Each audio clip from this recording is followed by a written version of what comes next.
सह वीर्यं करवावहै तेजस्विनावधीतमस्तु मा विद्विषावहै। ओम शांति शांति शांति। वैदिक जीवन पद्धति की इस कक्षा में आप सभी श्रोताओं का, दर्शकों का हृदय की गहराइयों से हार्दिक स्वागत है, अभिनंदन है।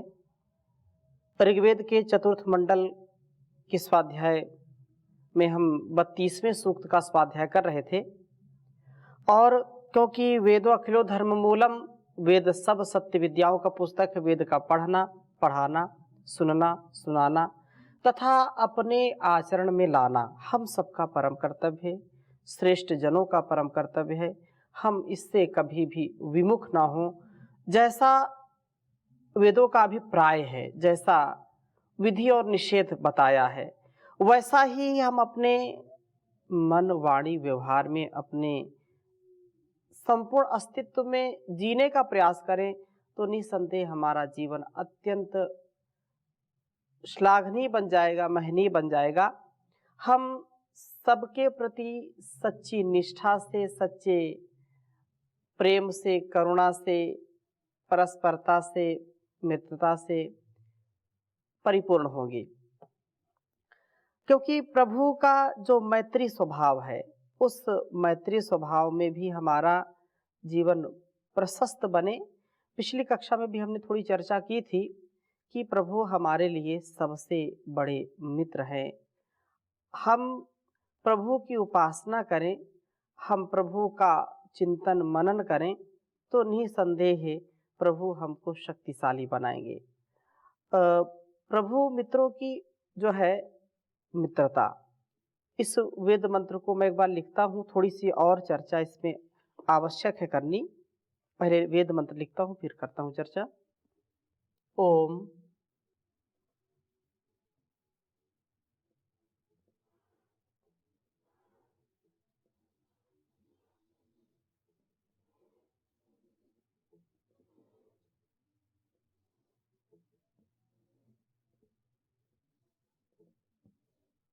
भूयामो श्रुत्वावतः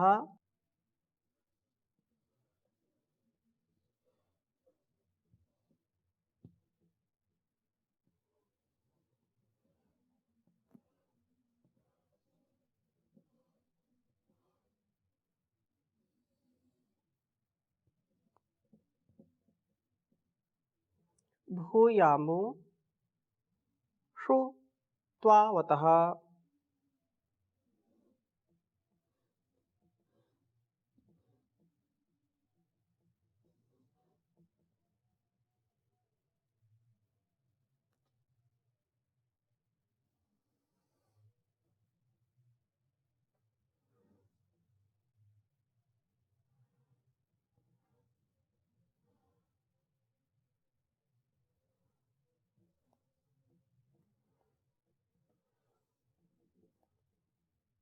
त्वावतः सखाय इंद्र गोमतः।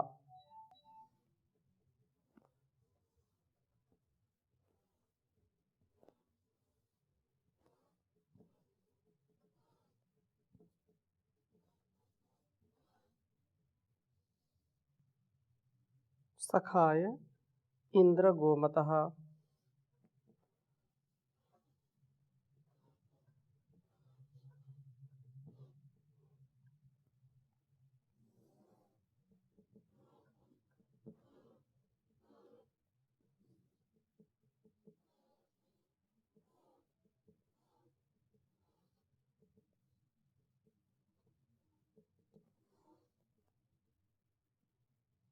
युजो वाजाय घृष्वये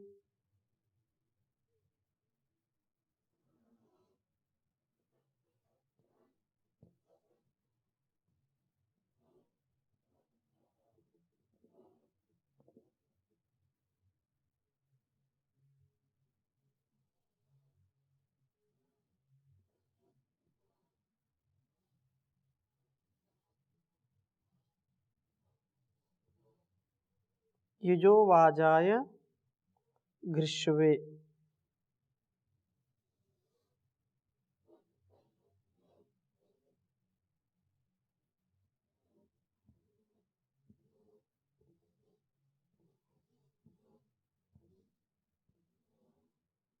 ऋग्वेद के चतुर्थ मंडल के 32वें सूक्त का यह छठा मंत्र है। ओम भूयामो हृत्वावतः सखाय इंद्र गोमतः युजो वाजाय घृष्वये। ओम भूयामो हृत्वावतः सखाय इंद्र गोमतः युजो वाजाय घृष्वये। बहुत ही सुंदर चर्चा की है इस वेद मंत्र में। कहा है कि हे इंद्र, शत्रुओं का विद्रावण करने वाले प्रभु, हम गोमतः प्रशस्त इंद्रियों वाले त्वावतः आपकी उपासना से आप जैसे बने हुए व्यक्ति के सु उत्तम सखाय मित्र भूयामो हूँ, अर्थात जो ब्रह्म के समान प्रभु जैसा, उसके मित्र भी उस जैसे बनते हुए प्रभु के समीप हो जाते हैं। निसंदेह बिल्कुल यह स्पष्ट है कि हम जब इस संसार में लौकिक मित्रों का साथ करते हैं तो जैसा संग वैसा रंग, संगत का प्रभाव पड़ता ही है, संगत से ही रंगत आती है। इसलिए सत्संगति में रहें, और सत्संगति में रहने से हमारे अंदर भी सज्जनों जैसा सामर्थ्य आ जाता है, सज्जनों जैसी सात्विकता आ जाती है, सज्जनों जैसा निर्मल स्वभाव हो जाता है, और धर्माचरण करते हुए जीवन को जीने का हम सफल मार्ग चुन लेते हैं, जो हमको सदा सफलता की ओर ले जाता है। विफलता हमारे जीवन में नहीं आती। क्यों? क्योंकि ऐसे लोगों का संग, ऐसे लोगों की जो है शरणागति, ऐसे लोगों की मैत्री हमको सदा बढ़ाती है, हम उन्नति को प्राप्त होते हैं, हमारा चहुओर से परिष्कार होता है। इसी प्रकार से यहाँ इतनी सुंदर प्रार्थना की है कि हम प्रभु की जब मैत्री पाते हैं, प्रभु की मित्रता हमारे साथ है, तो जैसे प्रभु का स्वभाव दयालुता का है, करुणा का है, पुरुषार्थ का है और निर्लेप भाव का है, निष्काम भाव का है, वैसे ही प्रभु के सानिध्य में हमारा भी स्वभाव नैर्मल्यता से परिपूर्ण हो जाए। इस प्रभु के सानिध्य से हमारा जीवन निर्मल बनता है। और युजः, आपके मित्र बने हुए हम आपके संपर्क में आने वाले होकर के वाजाय, शक्ति के लिए हों, आपकी शक्ति से हम शक्ति संपन्न बने, तथा घृष्वये, शत्रुओं का धर्षण करने वाले हों, शत्रुओं को नष्ट करने वाले हों, आपकी शक्ति से शक्ति संपन्न होकर के हम शत्रुओं का नाश करने वाले बने। यह परम आवश्यक है, क्योंकि चाहे छोटा शत्रु हो, बड़ा शत्रु हो, शत्रु को कभी कमजोर नहीं समझना चाहिए, कभी निर्बल उसको नहीं समझना चाहिए, क्योंकि वह शत्रु चाहे काम हो, क्रोध हो, लोभ हो, मोह हो, ईर्षा, द्वेष, छल, कपट, ये शत्रुवत हमारे हैं, ये अंदर के शत्रु हैं। हम छोटी सी कामना में, छोटे से सुख के लिए, इंद्रिय सुख के लिए जब प्रवृत्त हो जाते हैं, चाहे रूप का सुख हो, चाहे गंध का, रस का, चाहे शब्द का, चाहे स्पर्श का, ये सुख जो है हमको धराशायी कर देते हैं। सुखों की यदि हम अपने अंदर कामना रखेंगे तो निसंदेह ये कामना हमारे लिए शत्रु के समान होगी और यह कामना हमको आगे नहीं बढ़ने देगी। तो तात्पर्य ये निकलता है कि कामना हम ना करें, इसका तात्पर्य नहीं, ऐसा बिल्कुल नहीं है। कामना हो तो भी वह ज्ञानपूर्वक होनी चाहिए। महर्षि दयानंद जी भी कहते हैं कि सज्जनों में मोह, विद्या में लोभ करना चाहिए। यद्यपि लौकिक दृष्टि से लोभ और मोह हानिकारक समझे जाते हैं और हानिकारक होते भी हैं। जब हम अज्ञानता पूर्वक, अविवेक पूर्वक किसी व्यक्ति, वस्तु, स्थान में मोह रखेंगे और उसके जब मोह से हम खींचे चले जाते हैं उसकी ओर, फिर उसका दोष भी हमको दिखाई नहीं पड़ता है। जो दोष सहित वस्तु है या व्यक्ति है, स्थान है, लेकिन उससे हमारा राग बढ़ गया, उसमें हमारी आसक्ति बढ़ गई, तो उसके हमको दुर्गुण जो हैं, उसके जो गलत व्यवहार हैं, उनमें हम कोई भी टिप्पणी नहीं करते हैं और वो दोष हमको दोष जैसे दिखाई भी नहीं पड़ते। क्यों? क्योंकि हमारा उससे प्रेम है, लगाव है, राग है, अटैचमेंट है, जिसके कारण लाखों बुराइयां हैं तो भी हमको दिखाई नहीं पड़ती। ये क्यों? क्योंकि ये हमारे लिए शत्रुवत काम है कि हम अपने राग को नहीं समझ पा रहे हैं। और द्वेष किसी भी व्यक्ति से हम कर बैठे या वस्तु से, स्थान से, अब उस द्वेष करने वाले, जिससे हम द्वेष करते हैं, जिससे हम छल कपट करते हैं, जिससे हम बिल्कुल बचना चाहते हैं, इस दृष्टि से कि कहीं यह हमारा भेद न जाने, या अनेक प्रकार से हम समझ सकते हैं। तो कहने का आशय इतना है कि यदि हम द्वेष करते हैं, उसके अंदर यदि अच्छाइयाँ हैं, अच्छा व्यक्ति है, गुणवान है, तो भी हम द्वेष करते हैं तो उसके गुणों को हम नहीं देखते, उसके गुणों में भी हम बुराई निकालते हैं, दुर्गुण निकालते हैं, दोष निकालते हैं, उसके अच्छे स्वभाव में भी हम नुक्ताचीनी करते हैं, हम उसमें आक्षेप करते हैं। तो यह बात बिल्कुल अच्छी नहीं होती है।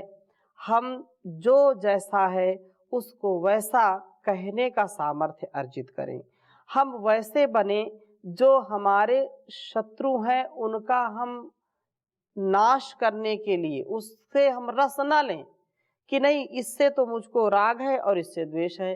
तो ये जो विषय हैं, इन विषयों में भी हमको सजगता के साथ, सावधानी के साथ और ज्ञान पूर्वक व्यवहार करने की आवश्यकता है। हम इनसे बचें और बाहर के जो शत्रु हैं, जो समाज के शत्रु हैं, जो हमारे राष्ट्र के शत्रु हैं, उन शत्रुओं से भी हम बचें और उन शत्रुओं को यथा योग्य जो भी दंड है, जो भी व्यवहार है, उस व्यवहार से उनके सुधार का कार्य करना हमको चाहिए। ये नितांत आवश्यक है, विधि और निषेध। तो इस वेद मंत्र में यही हमको शिक्षा मिली है कि हम प्रशस्तेंद्रिय प्रभु मित्रों के मित्र बने, जो प्रभु सबके मित्र हैं। सन्नो मित्रा संवरुणा, ये सब जो है हमारा कल्याण करने वाले वो इंद्र हैं, वो परमात्मा हैं, उस सबके मित्र हैं। तो इस प्रकार शक्ति संपन्न होकर के शत्रुओं को हम नष्ट करें, बाहर के शत्रु हों या अंदर के शत्रु हों।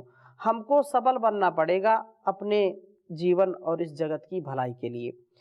और इसी प्रकार से 7वें मंत्र में भी बहुत सुंदर बात कही है। ओम त्वं ह्येक ईशिषा इंद्रवाजस्य गोमतः सनो यन्धि महीमिषम्। ओम त्वं ह्येक ईशिषा इंद्रवाजस्य गोमतः सनो यन्धि महीमिषम्। कहा कि हे इंद्र, हे परम ऐश्वर्यशालीन प्रभो, तुम ही एकः, आप ही अकेले, गोमतः, प्रशस्त इंद्रिय वालों के लिए, वाजस्ते, बल के, ईशिषे, ईश हैं, आप ही जो चरित्रवान हैं, जो बुद्धिमान हैं, जो प्रज्ञावान हैं, जो श्रद्धावान हैं, जो भक्तिमान हैं, जो वास्तव में सेवा सत्कार परोपकार की प्रतिमूर्ति हैं। हे ईश, आप उनके लिए बल देने वाले हैं। या आत्मदा बलदा यस्य विश्व उपासते। तो ये जो बल की जो उपासना करने वाले हैं, तो प्रशस्त इंद्रियों वाले बल के ईश हैं आप, अर्थात संपूर्ण रोगों दोषों को दूर करके आप आत्मबल प्रदान करते हैं, आप मनोबल प्रदान करते हैं, आप शक्ति बल, जो धन बल जन बल बुद्धि बल हर प्रकार के बलों के दाता हैं, आप बलों के पुंज हैं, शक्ति के पुंज हैं परमात्मा। हमको इस बात को बिल्कुल स्पष्टता से समझ लेना चाहिए कि हम जब अपने आप ही प्रशस्त इंद्रियों को प्राप्त कराने वाले उस ब्रह्म को भक्ति भाव से चाहेंगे, तो वो ब्रह्म, वह ईश्वर, वह विधाता, वह इंद्र हमको बल प्रदान करेगा। बलमसि बलमहि देहि, वीर्यमसि वीर्यमहि देहि, तेजोसि तेजोमहि देहि। उस सब प्रकार से तेजस्वी है, बलवान है, ओजस्वी है और हर प्रकार से मन्यु से युक्त है। तो हम रोज प्रार्थना करते हैं कि आपके अंदर जो शक्ति है प्रभु, आप मुझको भी वही प्राप्त कराइए। वही प्राप्त कराने का तात्पर्य यह है कि जितना मैं धारण कर सकता हूं उतना ही तो मिलेगा। अब कोई व्यक्ति गागर लेकर के बोले कि मैं सागर को भरूंगा, बिल्कुल भर सकता है सागर को, लेकिन जितना गागर में सामर्थ्य उतना तो भरेगा, उससे ज्यादा तो भर नहीं सकता। ऐसे ही कम से कम जितनी मेरी सामर्थ्य है, जितना मेरा बल है, जितना मैं धारण कर सकता हूं, उतना आप मेरे अंदर उसको धारण कराइए। कोई व्यक्ति 10 किलो, कोई व्यक्ति 20 किलो, कोई 50 किलो, कोई 100 किलो का भार उठा लेता है। अब ये बोले सारी दुनिया का बोझ हम उठाते हैं। अब सारी दुनिया का बोझ उठाने के लिए तो फिर तो बिल्कुल उसका कोई अस्तित्व ही नहीं बचेगा। सारी दुनिया का बोझ कैसे उठा सकता है? हाँ, जितना जितना सामर्थ्य है, जिस समय जो कार्य करना उतना उठाना, उतना कार्य करना, ये तो सब करते और व्यवहारिक यही है। तो इस वेद मंत्र में कहा कि हमें आप प्रशस्त इंद्रियों को प्राप्त कराने वाले तथा बल को देने वाले हैं प्रभु। और सहवे आप नह, हमारे लिए महीम, अत्यंत महनीय, हमारे जीवन को महत्वपूर्ण बनाने वाली ईशम प्रेरणा को यंधि दीजिए। सबसे बड़ा जो इस संसार संग्राम से बचने का संघर्ष है जीवन का, उससे बचने का उपाय क्या है? उससे बचने का उपाय है कि ईश्वर की प्रेरणा को सुनना, ईश्वर की प्रेरणा को समझना और उसके अनुसार अपने जीवन को जीना। हम उससे रोज प्रार्थना करते हैं कि हमारी बुद्धियों को सन्मार्ग की ओर प्रेरित करे। धीमहि धियो यो नः प्रचोदयात्, या मेधाम देवगणाः पितरश्चोपासते तया मामध्य मेधाग्ने मेधाविनम कुरु। हिरण्यगर्भः संवर्तताग्रे हिरण्मयन पात्रेण सत्यस्यापिहितं मुखम तत्वं पूषणपाविणो सत्य धर्माय दृष्टये। हे परमपिता परमेश्वर, ये संसार का जो चकाचौंध करने वाला ये आकर्षण है, इसको आप मेरे से दूर कर दीजिए, इसको अपावृणु हटा दीजिए। क्यों? सत्य धर्माय दृष्टये। मैं जो सत्य है, जो यथार्थ है, जो वास्तव में मिथ्या से दूर ले जाने वाला है, असत्य से दूर ले जाने वाला है, क्योंकि असत्य से मिथ्या से तो मेरी यात्रा पूरी होने वाली नहीं है। इस अंधकार से, अज्ञान से, अविद्या से, असत्य से, अभाव से, अनाचार से हमको बचाइए प्रभु। जो सदाचार है, परोपकार है, जो ज्ञान है, विज्ञान है, विद्या है, इस विद्या विलास से हमको युक्त करिए। ज्ञान हमारा, विज्ञान हमको सदा उत्थान की ओर ले जाने वाला बने, हम इससे कभी पतित न हो। तो आप हमारे लिए अत्यंत महनीय है प्रभु, और ऐसी प्रेरणा आप हमको देते रहिए, हम पाप से बचें। क्योंकि जैसी प्रेरणा हमारे हृदय में आएगी, जैसा प्रेरणा वही प्रभु हमको प्रेरित करेंगे तो वैसी वैसी भावना के साथ हम आगे जीते चले जाएं तो निसंदेह उससे हमारा मार्ग प्रशस्त होता चला जाता है। अब फिर कोई बोले कि नहीं मेरी इच्छा तो मेरा मन या मेरा जो है मेरी मन की प्रेरणा या मेरे हृदय की प्रेरणा मेरे आत्मा की ये पुकार है कि आज मैं योग ना करूं, आज चुपचाप सोऊं। अब कोई ये मन के विकार को आत्मा की पुकार समझे तो ये अच्छी बात नहीं होगी, क्योंकि सबका आत्मा सत्य असत्य का जानने वाला है। फिर भी हठ दुराग्रह में अपने स्वार्थ की सिद्धि के लिए लोग ऐसा बना लेते हैं अपने आप को कि हम इस संसार में सबसे बड़े हैं। हम इस बात को कभी ना भूलें कि ये जो मन में आ जाए कि नहीं मैं सबसे बड़ा हूं, मैं सब कुछ करने वाला हूं, ये तात्विक सत्य और व्यवहारिक सत्य, इसके संदर्भ में हमको पूरा पूरा ज्ञान होना चाहिए।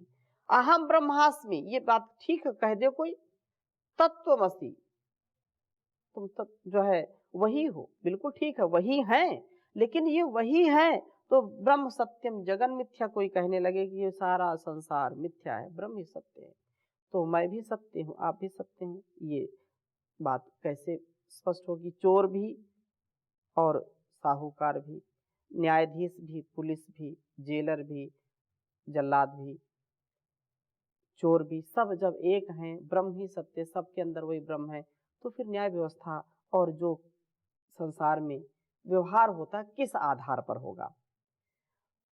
तो यहां हमको ये समझ लेना चाहिए कि हम ऐसी प्रेरणा से युक्त हों जो यथार्थ को प्राप्त करे, जो सत्य को तथ्य को प्राप्त करे और अपने स्वरूप को, इस प्रकृति के स्वरूप को और परमात्मा के स्वरूप को यथेष्ट उसको जान सके, अर्थात जैसा है वो वैसा ही जाने।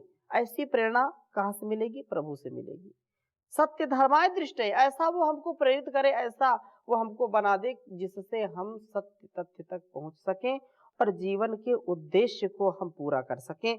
तो यहाँ यही बात कही कि महीम अत्यंत महनीय हमारे जीवन को महत्वपूर्ण बनाने वाली प्रेरणा हमको दीजिए या कीजिए, हम ऐसा ही बने। आपकी इस उत्कृष्ट प्रेरणा को प्राप्त करके ही हम अपनी इंद्रियों को प्रशस्त बना सकेंगे और सबल बना करके सफल हो सकेंगे। हम निर्बल नहीं होंगे, हम सफल जीवन जीना चाहते हैं, हम विफल जीवन, हम क्या कोई भी संसार में नहीं ऐसा चाहता कि उसका जीवन विफल हो, सब सफल करना चाहते हैं। और इस प्रकार से जब सफलता के आगे बढ़ेंगे तो निसंदेह यह जीवन हमारा चमक जाएगा और हम कभी भी ऐसे रोगों में, ऐसे भोगों में नहीं फंसेंगे जो हमको अंधकार की ओर ले जाए। हम कैसे भी जीवन जिए हम निर्मल ही रहेंगे, हम कभी निर्बल नहीं बनेंगे, निर्मल रहेंगे, हम कभी विफल नहीं होंगे, सफल रहेंगे, सबल रहेंगे। तो प्रभु की उत्कृष्ट प्रेरणा को प्राप्त करके हम प्रशस्तेंद्रिय व शक्तिशाली बने, ऐसा उपदेश इस वेद मंत्र से किया गया है। तो कोई बोले कि केवल प्रेरणा करने मात्र से कोई बन जाता है क्या सबल, या इंद्रिय प्रशस्त हो जाती हैं क्या? अवश्य होती हैं। हम यदि किसी को प्रेरणा देते हैं और उसको वो आत्मसात करता है, हम जिस दिन अपने आप को सबल बना लेते हैं, हमारी सफलता कहाँ तक है? जहां तक हमारा अपने ऊपर बस है, हम अपने को जब तक कमजोर नहीं मानते। सारा संसार हमको निर्बल कहे, सारा संसार हमको हराना चाहे, सारा संसार हमको पराजित करना चाहे, हम तब तक नहीं पराजित होंगे जब तक स्वयं हम पराजय अपनी स्वीकार नहीं कर लेंगे। स्वयं जब तक अपने आप को हम निर्बल नहीं बना लेंगे, संसार में हम कितना भी कोई कहे हम कभी निर्बल नहीं हो सकते। लेकिन जिस दिन हमने स्वीकार कर लिया हम तो कमजोर हैं, हम तो अज्ञानी हैं, हम तो मूढ़ हैं, हम तो इस कार्य को नहीं कर सकते, ये कार्य हमसे ना होगा, हम इसके लिए नहीं बने, अलग अलग प्रकार से हम अपने को कमजोर, बुज़दिल और कायर बनाने का काम करते हैं। हम ये चाहें कि संसार में परमात्मा ने जो कुछ भी हमको सामर्थ्य दिया है, उस सामर्थ्य से हम जो भी करें अच्छा करेंगे। और संसार कितना भी हमको ठुकराए, कितना भी हमको कुछ कहे, हमको कभी हार नहीं माननी चाहिए।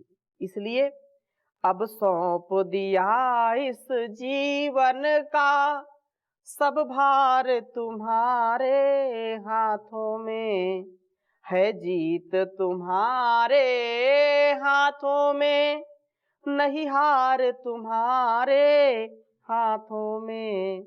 मेरा निश्चय है एक यही, एक बार तुम्हें पा जाऊं मैं, अर्पण कर दूं जगती भर का सब प्यार तुम्हारे हाथों में। जो जग में रहूं तो ऐसे रहूं जैसे जल में कमल का फूल रहे, मेरे सब गुण दोष समर्पित हो भगवान तुम्हारे चरणों में। यदि मानव का मुझे जन्म मिले तो तेरे चरणों का पुजारी बनूं, इस पूजक की एक एक रग का हो तार तुम्हारे हाथों में। मुझ में तुझ में बस भेद यही, मैं नर हूँ तुम नारायण हो, मैं हूँ संसार के हाथों में, संसार तुम्हारे हाथों में, संसार तुम्हारे हाथों में। जब जब संसार का कैदी बनूं, निष्काम भाव से कर्म करूं, फिर अंत समय में प्राण तजूं, निराकार तुम्हारे हाथों में। अब सौंप दिया इस जीवन का सब भार तुम्हारे हाथों में, है जीत तुम्हारे हाथों में, नहीं हार तुम्हारे हाथों में। ओम शांति शांति शांति।